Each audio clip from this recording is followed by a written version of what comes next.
Listener discretion is advised. Hello and welcome to True Crime, the podcast that helps you find new, emerging, and undiscovered true crime podcasts. I'm Greg, the host and curator of True Crime. Today's episode is from Worse Than Fiction.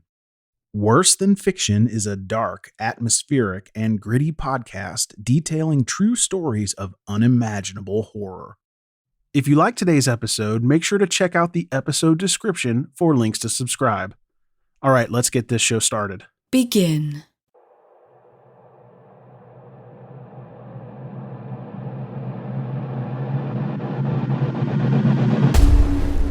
The story you are about to hear may contain detailed descriptions of intense violence.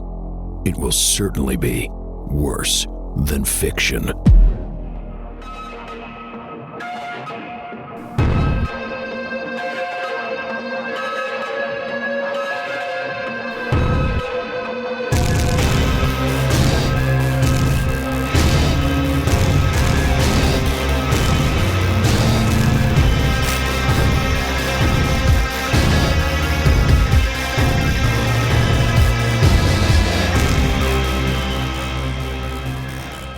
Hello, my name is Les.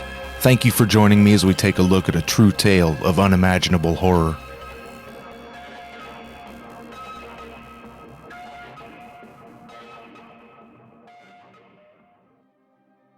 A morning like any other. That's the truth of it when we're talking about January 16th, 1995 in the area around Wadsworth, Illinois. It's the North, so it was cold, of course, like any January day on the western shore of Lake Michigan. It has a unique beauty in the winter, though. It's a kind of rural suburbia. Wadsworth only has about 3,500 residents, but it's just off the interstate, too. Normally rolling and green and obscured by heavy overgrowth in the summer. It's a stark contrast in January. The trees have inexplicably shed their outerwear for winter and reach for the sky all naked and knotty, but failing to conceal that which could be easily hidden in warmer days. In this crossroads at the Wisconsin-Illinois border, you are likely to run into a guy in blaze orange gear and a baseball cap at one of the convenience stores along I-94, and just as likely, a businesswoman traveling between Chicago and Milwaukee in a Mercedes S-Class. It's that kind of place. Cars and trucks on the morning commute belched visible exhaust clouds in the brisk winter air that day, and no matter where you were, a hot cup of coffee was probably a welcome offering. According to local reports, a homeowner who lived near the intersection of Edwards and Hunt Club roads was enjoying morning coffee and letting his German Shepherd named Friendly roam a bit. There are a number of theories on why dogs bring things to their owners. Some say a dog that brings back a dead bird is acknowledging your alpha position in the owner-dog relationship. Others say it's your dog's way of saying thanks, or maybe that your dog is trying to teach you to stalk and hunt prey. I've always believed it's a dog's way of getting praise and petting and belly rubs. After about 40 minutes, Friendly returned home with what he surely must have believed was a good gift for his owner. He's gonna call me a good boy, he must have thought. His owner was horrified to discover Friendly had brought home a human leg. Now that's a hell of a Monday morning.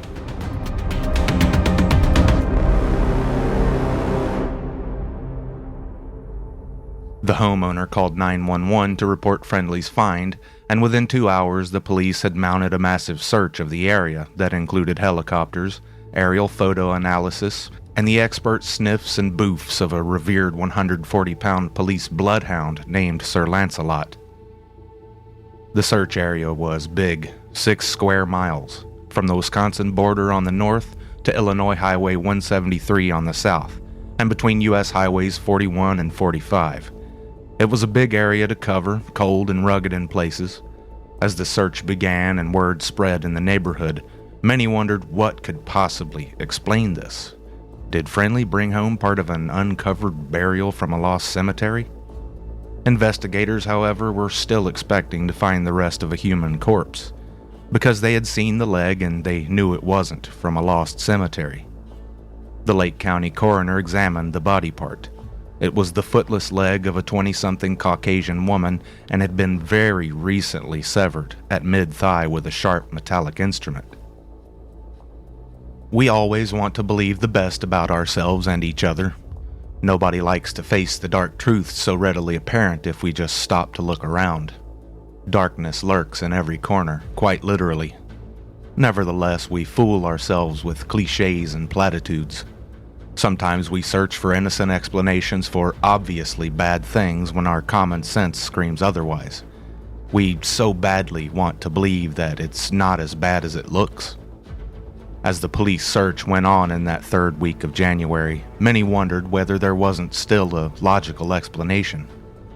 They said it was a recently severed leg, ankle to thigh, knee and everything. Obviously not a long-buried cemetery interment. Some moved on to the next conclusion. Could it be part of a corpse for medical research? The search party continued until sundown Monday night as the buzz grew and then resumed Tuesday and continued for the entire day. The authorities apparently expected to find the rest of a human corpse rather quickly because after a couple of days of finding nothing, frustrations began to mount. One of the dog handlers, Lieutenant Steve Townsend, said, "There's more little itty-bitty paths that run here, there, and everywhere than you can imagine. It's astronomical." Some started to question how one leg could be found but not the rest of the body, and jumped to the conclusion that perhaps a killer was scattering his victim's remains.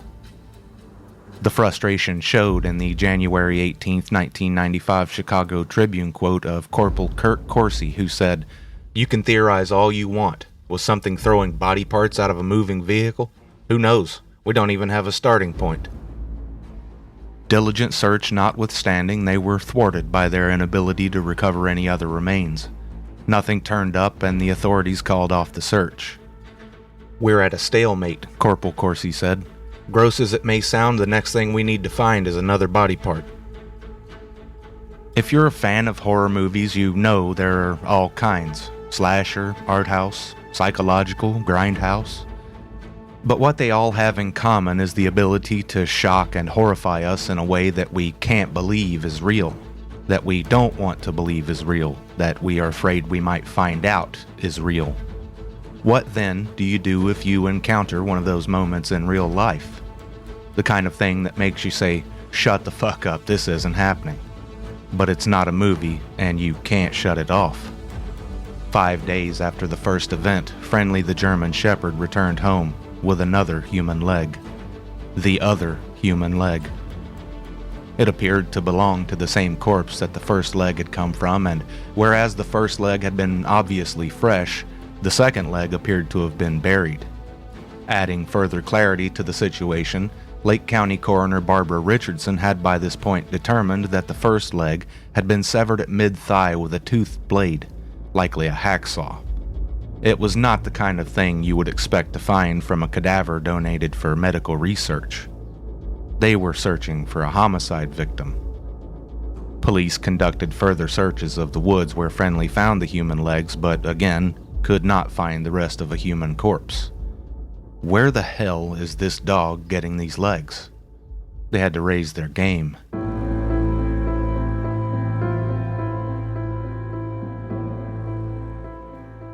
Investigators fitted Friendly with an electronic tracking device. They would let him out for a run and then follow him to wherever he went, wherever he was finding these body parts. It sounds like a great idea in concept, but it didn't quite work out the way they hoped. Friendly reportedly got confused by the hubbub and the tracking device and refused to take part. He never led investigators to a corpse. While the investigator search parties let the local German Shepherd run up a 2-0 lead on him, the forensic investigators were hard at work analyzing the DNA of the initial leg. It took 7 weeks before they were able to trace the DNA to 2 local people that they believed were the parents of the dead woman. She was a 25-year-old from Carroll Stream, Illinois, named Stacy Frobel.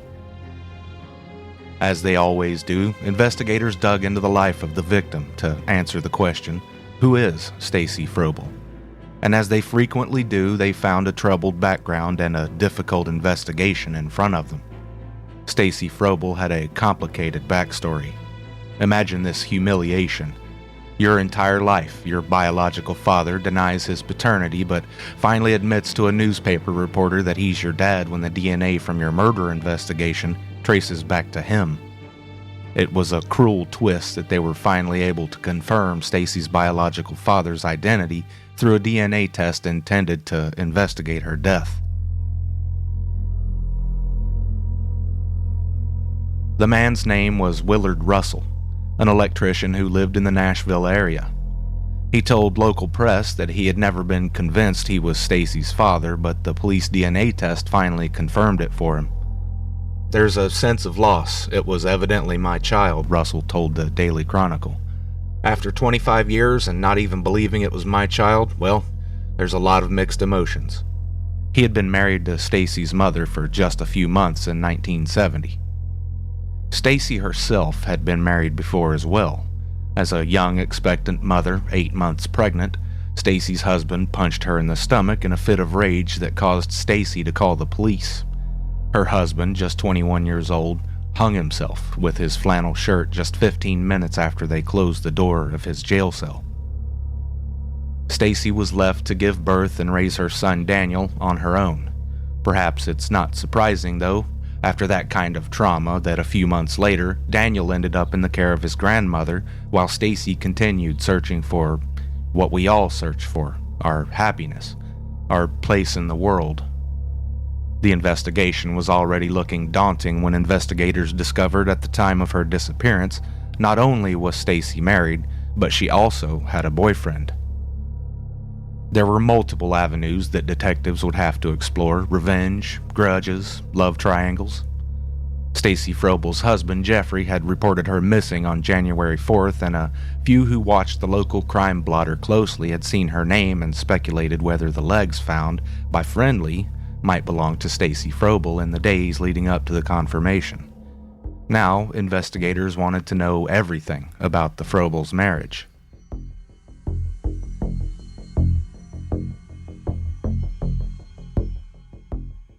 One media account said neighbors reported they fought a lot and that Stacy would sometimes leave the house afterward.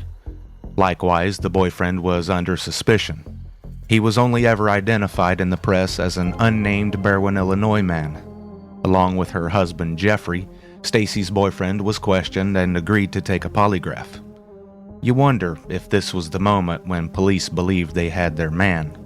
One of these two guys has got to be the guy, right? Both men passed their polygraph tests. Police were forced to admit defeat, back to square one. The authorities issued a statement, admitted the men had each passed a polygraph, and said they didn't intend to question them again unless new information came to light. The disappearance of Stacy Frobel and the discovery of her legs in the woods in rural Lake County was a hot topic of discussion in 1995, and the longer the case went without answers, the more it was on the mind of local residents. On March 23rd, it was reported a man who owned rental property in the vicinity of Edwards and Hunt Club Roads had become convinced that the discovery of human body parts in the neighborhood was hurting his ability to rent his property. He had a 30-acre wooded property that he normally had no trouble renting. Lately, though, things had been different. Who wants to rent a place in a neighborhood where the dogs regularly come home with body parts but the police can't find them? Yeah, sounds great. The more I hear it, the more I like it. Do you take Bitcoin? Frustrated, the property owner hired Kay Watt of Springfield and her trained cadaver search dog, Hawthorne, to search his property. He hoped the dog would clear his property and put his mind at ease, and he could then reassure buyers that there were no body parts still to be discovered on the property. Within 2 hours, the dog had discovered a human skull in an area that was described as densely wooded underbrush in a swampy area. Preliminary examination determined it resembled Stacy Frobel's skull, and the identity of the skull was confirmed through dental records from a 1987 dentist's visit in Denver. It was the skull of Stacy Frobel. These dogs. The Post-Crescent observed, only dogs seem to know where the evidence is hidden. There's nothing rational about the case. There are so many twists and turns, Corporal Kurt Corsi said. Days later, and a couple miles away, a homeowner working in her Bristol, Wisconsin yard found what appeared to be a human hand. It was not an old, decomposed remnant of a human corpse. The hand was in good enough condition that fingerprints could be taken, and they matched Stacy Frobel's prints. Not long after, in April, the skeletal remains of Stacy's foot were found in yet another disparate location. Although it is possible Stacy's remains may have been partly strewn about by animals, it was clear Stacy Frobel had been thoroughly dismembered before her body parts were scattered in the region by her killer. Over the spring and summer of 1995, Illinois and Wisconsin authorities participated in a very active investigation, but publicly, there were no immediate answers about who killed Stacy Frobel.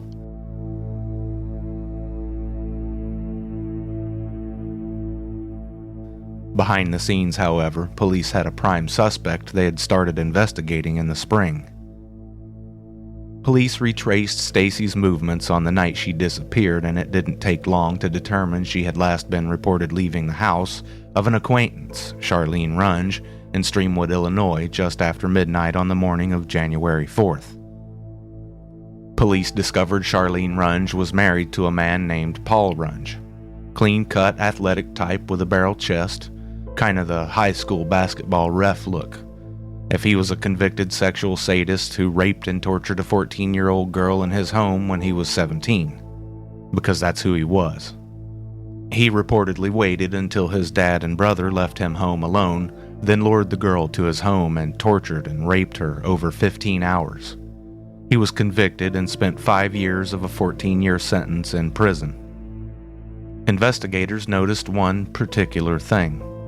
On the day after Stacy Frobel went missing, Paul Runge called in sick to his job at Lady Foot Locker and continued to miss days until he eventually quit.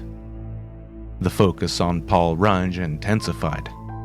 By June of 1995, the police put the Runges under periodic surveillance as they continued to investigate, hoping for a slip-up that would let them connect Paul Runge to Stacy Frobel's murder. A forensic dentist compared Runge's teeth impressions to bite marks found on Frobel's remains and deemed them consistent. There is some hesitancy to view bite mark evidence as reliable in our present criminology, but in 1995 it was considered strong evidence. They used luminol, which revealed blood on the trunk liner of Runge's car. DNA was in its infancy, and the best they could do was say it was type A blood, the same as Stacy Frobel, but also the same as about 3 or 4 out of every 10 people, period.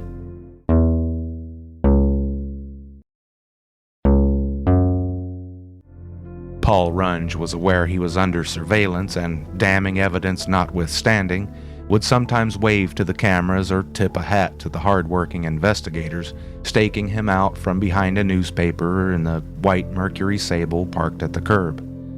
He seemed unperturbed under the lens of the magnifying glass.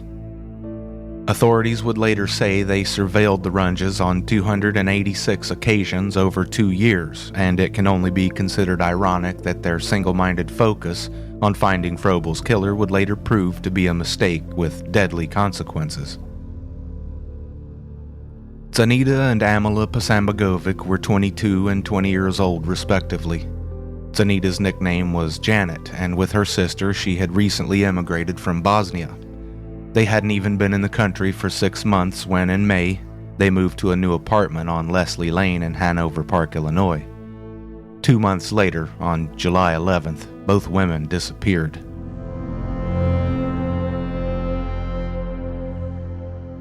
On a side tangent, it should be pointed out in researching this podcast, a search of Illinois and Wisconsin newspaper archives for Stacy Frobel's name in 1995 and 1996 turned up dozens of results.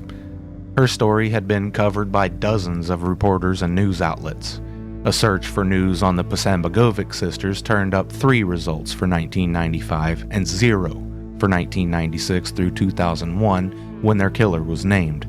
Take from it what you will. It was August 8th, a month after they went missing, when the local paper reported police suspected foul play in the disappearance because the sisters vanished without their passports and all their belongings were left in their apartment.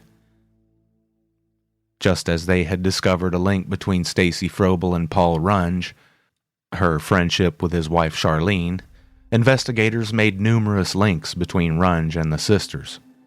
Paul Runge's co-worker at a honey-baked ham store in Bloomingdale, Illinois, told police she gave Charlene Runge a phone number for the two Bosnian sisters. The Posambogovic sisters were interested in finding work, and Charlene was allegedly planning to start a cleaning business. Also, a gas station payphone used by Charlene Runge was found to have dialed the sisters' phone number shortly before they disappeared. Remember, this is before mobile phones were widespread, but the Runges had a phone in their home. Investigators found it odd. Why were they using a payphone? And déjà vu, the day after the sisters disappeared, Paul Runge called in sick to the honey-baked ham store and eventually quit just like he had at Lady Foot Locker after the murder of Stacy Frobel. Despite the scrutiny, investigators did not find the sisters' remains. Without bodies, they did not yet feel they had enough evidence to charge the Runges.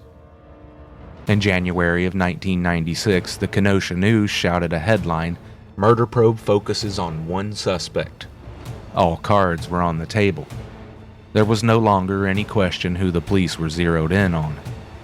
Lake County Sheriff's Lieutenant Chester Ewan said, "We have focused on this individual suspect for some time. We have talked with him. I'm sure he's aware of the fact that we're looking at him." Of course, the police made a point to investigate all likely suspects. I'm sure they would give the boilerplate "we considered all suspects" line if asked, but they were practically salivating at the evidence they had gathered on convicted felon and rapist Paul Runge.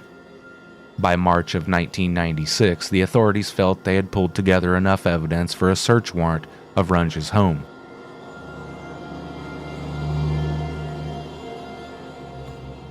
There are conflicting reports about how the authorities got permission to search the Runge's home.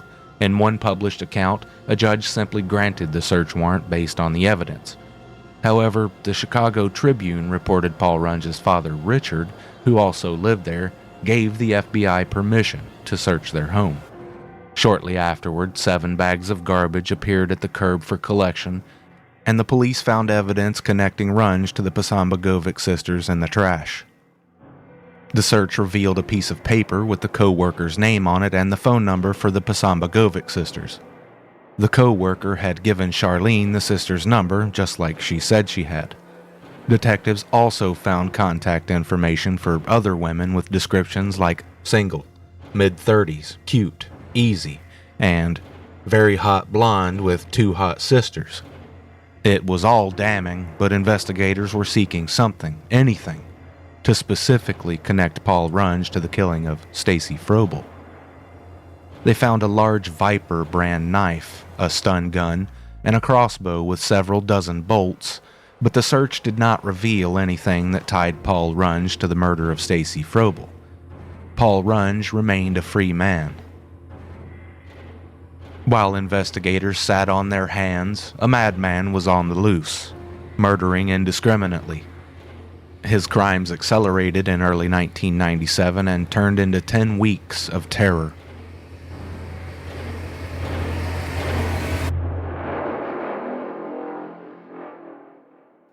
In January 1997, the remains of Dorota Dorothy Zubiak, a Polish immigrant, were found in the burned ruins of a far northwest side home she was trying to sell.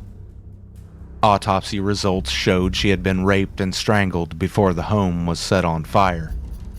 Weeks later, on February 3, 1997, a killer showed up at the door of Yolanda Gutierrez and her daughter, 10-year-old Jessica Muniz.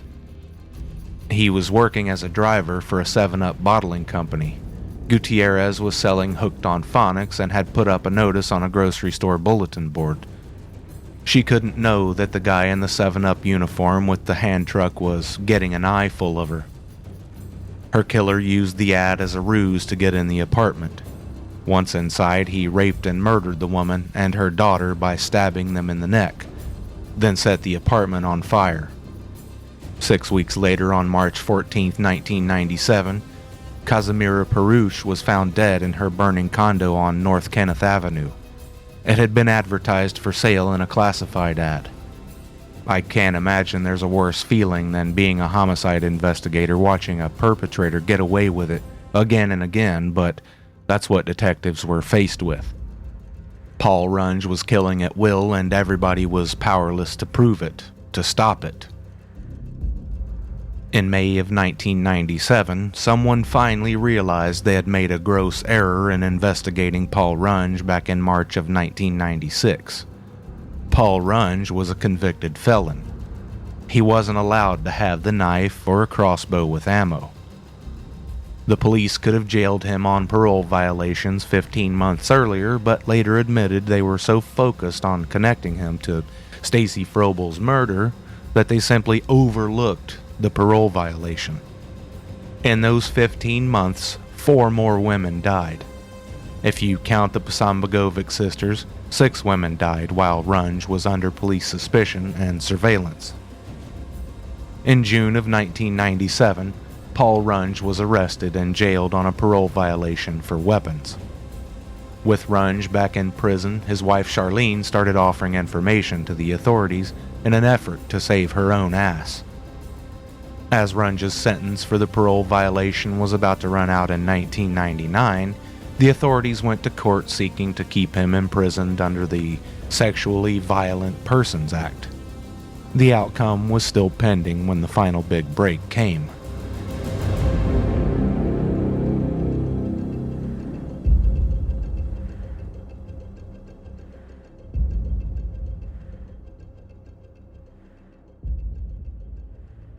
An investigator working the case for the murders of Yolanda Gutierrez and her daughter Jessica had an entirely different suspect in mind.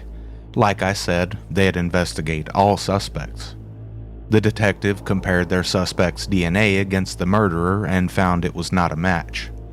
On a hunch, they ran the DNA against Paul Runge's profile. Initial tests were ruled inconclusive due to Runge's original DNA being analyzed with an older, outdated technology. They were eventually able to adapt Runge's profile with current technology and match his profile to the murders of Yolanda Gutierrez and Jessica Muniz. Faced with the evidence, Runge confessed to multiple murders, including Stacy Frobel, the Posambogovic sisters, Dorothy Zubiak, and Kazimira Perush. On June 15, 2001, Paul Runge was big news. The Chicago Tribune ran a headline, front page above the fold: "Man charged in 7 slayings." It had been 6 years since Friendly the German Shepherd returned home with the partial remains of Stacy Frobel. Right from the jump, press coverage was critical of the glaring errors on the part of law enforcement. The subheading on the story read, "He was under surveillance after first death." It can hardly be laid bare with any more savagery than the description from the Chicago Tribune. 5.5 months after the death and dismemberment of a young woman in January 1995, federal and local authorities began watching Runge. They searched his rental car and found traces of blood. They studied his phone records, even searched the trash bags outside his Carroll Stream house, records show. Investigators trailed him, with Runge sometimes waving at them tauntingly, and through it all, Runge kept killing, police say. Devastating. The FBI tried to save face and did a pretty shitty job of it.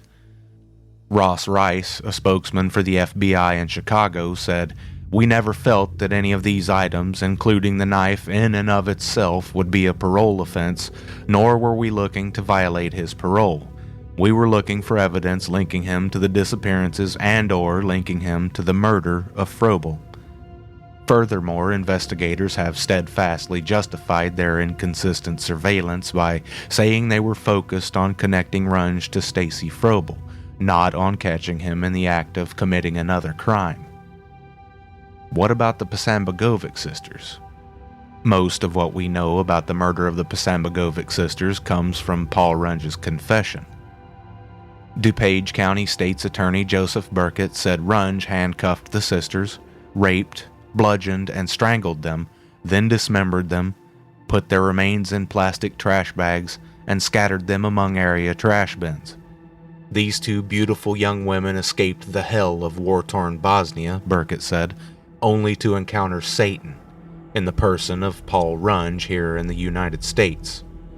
As of this writing, their remains have never been found. In October of 2000, Runge and another inmate were charged with escape when they fled from a van while being transported to a hearing in Cook County. They were immediately recaptured by law enforcement personnel who happened to witness the event. In 2006, the law caught up to Paul Runge when he was sentenced to death for the murders of Yolanda Gutierrez and Jessica Muniz. The jury deliberated for less than an hour. Runge's sentence became something of a political football. Illinois was under a moratorium on the death penalty, and proponents of capital punishment labeled Runge as the poster boy example of a predator that deserved execution.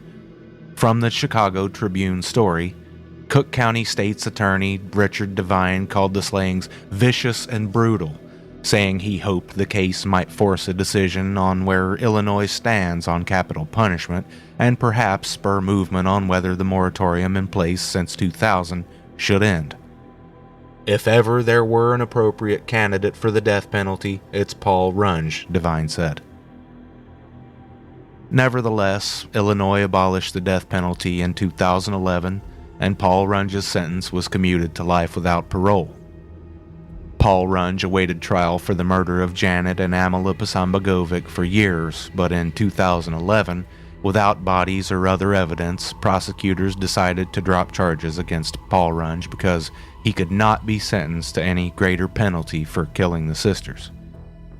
As reported by Nancy Hardy of News Radio WBBM in 2001, Runge is already serving life for the 1997 rape and murder of a Chicago woman and her 10-year-old daughter. His death sentence was commuted by Governor Pat Quinn when he abolished capital punishment in March. The Daily Herald reports the DuPage County State's Attorney will dismiss charges in court today against Runge for the 1995 murders of two sisters in Hanover Park.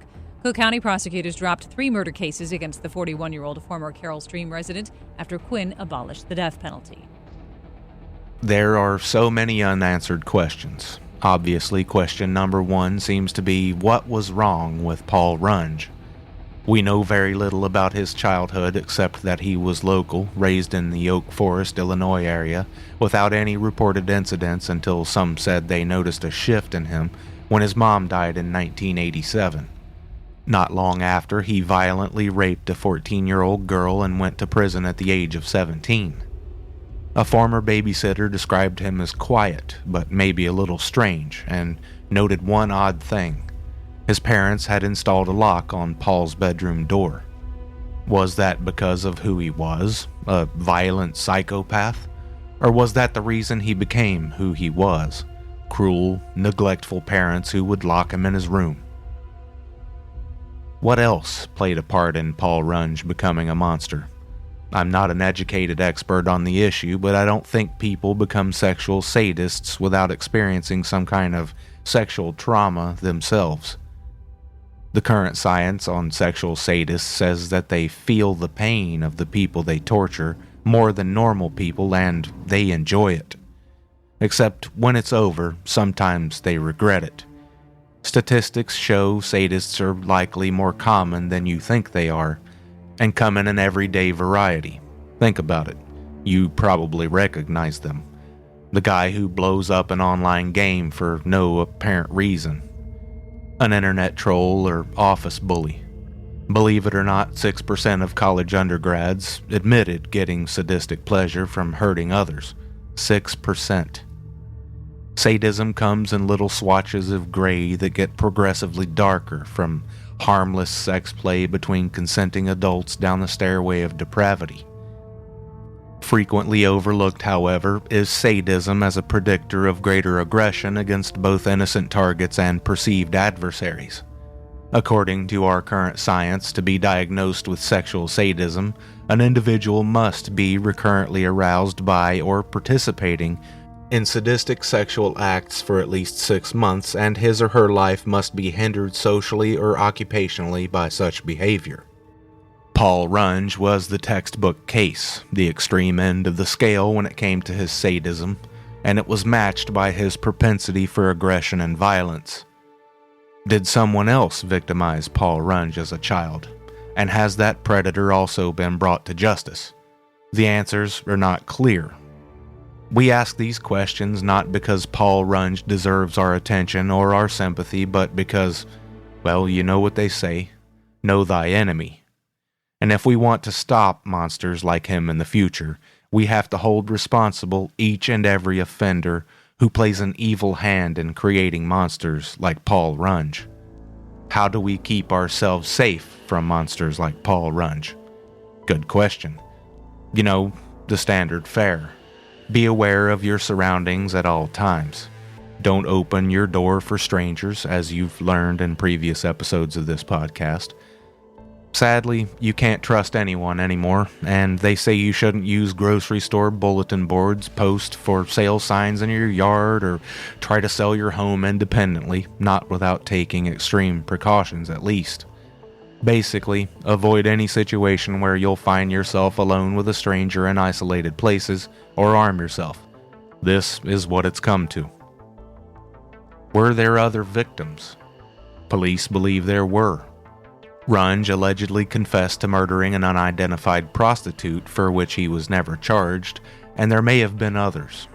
In the course of researching this story, it became abundantly clear that being alone, face to face with Paul Runge when his otherwise absolutely normal appearance and demeanor outside changed to homicidal psychopath right before your eyes once he was inside your home. It's bone-chilling to imagine. Not many who witnessed it survived it, so we can only guess how many there might have been. We can be outraged at a failed investigation that cost too many lives, multiple officials who dropped the ball. Everyone who hears this story is sick with anger at the monster Paul Runge, and the people and circumstances that created him and allowed him to prey on the innocent, the troubled, the unfamiliar. And the price was too damn high. Dorothy Zubiak was a single mom and left behind a 5-year-old daughter, Ashley, orphaned to be raised by her grandparents. She reportedly has few memories of her mom. Every one of Paul Runge's victims had a family. Mothers and fathers and brothers and sisters and sons and daughters. And none of them deserved to have their loved one ripped away from them in such a nightmarish fashion. They're survivors. They just cling to whatever it is they have and try to get through it.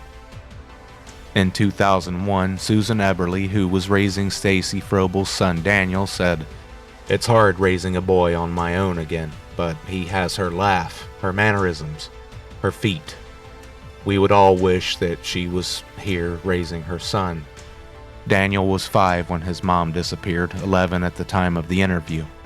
Eberly said Daniel had some memories of his mom, like ice skating, and he could remember their own New Year's Eve celebration 3 days before his mom disappeared on January 4th, 1995. Stacy bought a bottle of sparkling grape juice for the kids to have as their champagne, Susan Eberly said on the verge of tears. He still has that bottle.